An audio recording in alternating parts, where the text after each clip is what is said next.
എല്ലാവർക്കും സുപരിചിതനാണ്. അതുകൊണ്ട് തന്നെ പ്രത്യേകിച്ച് പരിചയപ്പെടുത്തേണ്ട ആവശ്യമില്ല. എങ്കിൽ പോലും ഇത്തവണ നിയമസഭയിലേക്ക് എന്ന് പറയുമ്പോൾ ഒരു വലിയ ലാർജ് സ്കെയിലിലേക്ക് പോവുകയാണ്. അപ്പോൾ ആ രീതിയിലുള്ള പ്രവർത്തനങ്ങൾ എങ്ങനെയാണ്? അല്ലേ, ഞാൻ 25 വർഷം തൃശ്ശൂർ കോർപ്പറേഷനിലെ തുടർച്ചയായിട്ട് കൗൺസിലറാണ്. 2000 കോർപ്പറേഷനായിട്ട് രൂപീകരിച്ച അന്ന് മുതൽ ഈ 25 വർഷം തുടർച്ചയായിട്ട് കൗൺസിലറാണ്. ഒരു വർഷം 9 മാസം മേയറാവാൻ എനിക്ക് സാധിച്ചിട്ടുണ്ട്. അപ്പോൾ ഈ 25 വർഷ കാലാവധി ഉള്ളത് കൊണ്ട് തന്നെ നമുക്ക് തൃശ്ശൂർ നിയോജക മണ്ഡലത്തിൻ്റെ എല്ലാ മുക്കും മൂലയും അറിയാം, എല്ലാവരെയും അറിയാം. നേരിട്ട് പേര് വിളിച്ച് പറയാനുള്ള ഒരു ബന്ധമുണ്ട്, വർഷങ്ങളായിട്ടുള്ളൊരു ബന്ധമുണ്ട്. മാത്രമല്ല, മേയറായിരിക്കുന്ന കാലഘട്ടങ്ങളിൽ ചെയ്ത ഏറ്റവും വലിയ വികസന പ്രവർത്തനങ്ങൾ, ആ വികസന പ്രവർത്തനങ്ങൾ തന്നെ എണ്ണി പറയാനുണ്ട്.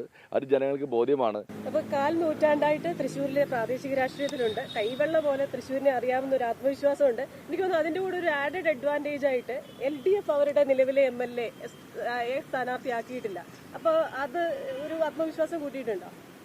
അത് രാഷ്ട്രീയമായ ചോദ്യമാണ്, അത് അവരുടെ പാർട്ടിയുടെ തീരുമാനമാണ്. പക്ഷെ എന്നിരുന്നാൽ പോലും ഒരു സമീപത്തുള്ള നിയോജക മണ്ഡലങ്ങളിൽ ഒരു CPIയുടെ ഒരു MLA നിർത്തുകയും മറ്റൊരു MLA വേണ്ടാന്ന് വെക്കുകയും ചെയ്യുമ്പോൾ അവർ തന്നെ അവരെ MLA നന്നായി പ്രവർത്തിച്ചിട്ടില്ല, വേണ്ടതൊന്നും ചെയ്തില്ല എന്നുള്ള സന്ദേശം ജനങ്ങൾക്ക് പെട്ടെന്ന് മനസ്സിലാവും. അതൊരു ഞാൻ മനസ്സിലാക്കിയ ഒരു കാര്യമാണ്. കഴിഞ്ഞ തവണ ഒരുമിച്ച് നിന്ന് പ്രവർത്തിച്ച ആളാണ് അപ്പുറത്ത് NDA സ്ഥാനാർത്ഥിയായിട്ട് വരുന്നത്. അപ്പോൾ സ്വാഭാവികമായിട്ടും ഇപ്പോൾ നമ്മൾ ഈ ബന്ധങ്ങൾ വേറെ രാഷ്ട്രീയം വേറെ എന്നുള്ള രീതിയിൽ ആ കാര്യങ്ങളെ കാണുക.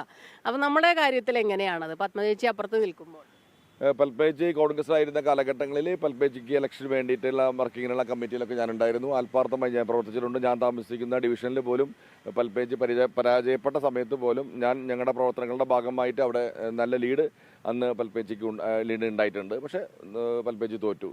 പക്ഷേ പൽപ്പജ വേണുഗോപാൽ ഇന്ന് കോൺഗ്രസിലില്ല. പൽപ്പജ വേണുഗോപാൽ BJPയിലാണ്, BJP സ്ഥാനാർത്ഥിയാണ്. അങ്ങനെയാണ് നമ്മൾ കാണുന്നത്. വ്യക്തിപരമായ ബന്ധങ്ങൾക്കൊന്നും പ്രശ്നമില്ലെങ്കിൽ പോലും പൽപ്പജ വേണുഗോപാൽ കോൺഗ്രസുമായി ഇപ്പോൾ യാതൊരു ബന്ധമില്ല. രാഷ്ട്രീയ ശത്രു എന്ന് പറഞ്ഞാൽ രാഷ്ട്രീയ ശത്രുവാണ് BJP. ആ രീതിയിലാണ് ഞങ്ങൾ കാണുന്നത്.